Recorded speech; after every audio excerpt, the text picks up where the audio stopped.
ন্যায় ও ইনসাফের প্রতীক মুসলমানদের দ্বিতীয় খলিফা আমিরুল মুমিনিন হজরত ওমর রাদিয়াল্লাহু আনহু জনগণের অবস্থা পর্যবেক্ষণের জন্য প্রায় রাতের অন্ধকারে বা দিনের আলোতে ছদ্মবেশে ঘুরে বেড়াতেন।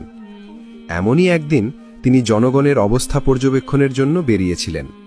তিনি যখন একাকী হেঁটে যাচ্ছিলেন তখন হঠাৎই মরুভূমির সেই জনমানবহীন মাঠের মাঝে তার নজর পড়ল একটি জীর্ণ কুঁড়েঘরের উপর। সেই কুঁড়েঘরটি এমন এক নির্জন জায়গায় ছিল যে তা দেখে হজরত ওমর রাদিয়াল্লাহু আনহু খুব অবাক ও বিস্মিত হলেন। তার মনে গভীর কৌতূহল জাগল। তাই তিনি ভাবলেন, এই রুক্ষ শুষ্ক নির্জীব মরুভূমি, যেখানে কোনো জনবসতি নেই, সেখানে এই সামান্য কুঁড়েঘরে কে এমন একা জীবন কাটাচ্ছে?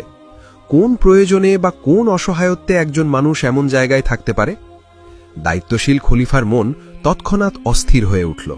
তাই তিনি দ্রুত সেই কুঁড়েঘরের কাছে গেলেন এবং দরজায় হালকা টোকা দিয়ে নরম স্বরে বললেন, ঘরের ভেতরে কেউ কি আছেন?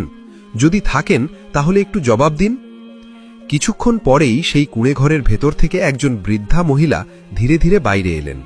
বার্ধক্যের ছাপ তার পুরো শরীরে স্পষ্ট ছিল। মুখে কষ্টের গভীর ছায়া ছিল।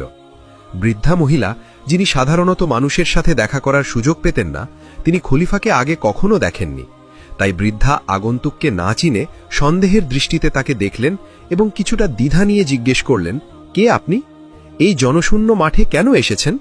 তখন হজরত ওমর রাদিয়াল্লাহু আনহু নিজেকে একজন সাধারণ পথিক বলে পরিচয় দিয়ে সততার সাথে বৃদ্ধাকে বললেন, হে বৃদ্ধা মা, এই শুষ্ক মরুভূমির মাঝে এই কুঁড়েঘরে আপনি একা থাকেন।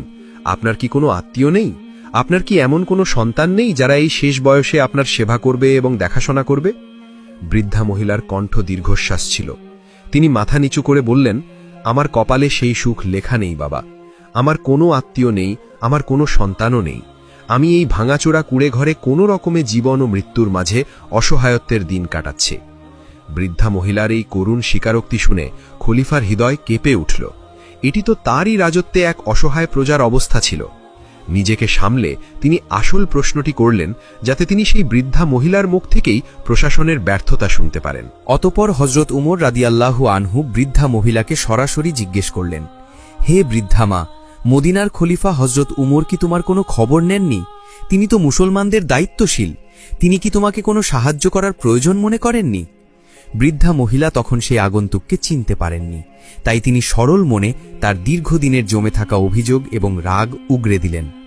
বৃদ্ধা মহিলা হতাশ স্বরে বললেন, তুমি কোন উমরের কথা বলছো? সে তো শুধু ক্ষমতার খলিফা হয়ে গেছে। আল্লাহ তাকে ক্ষমতা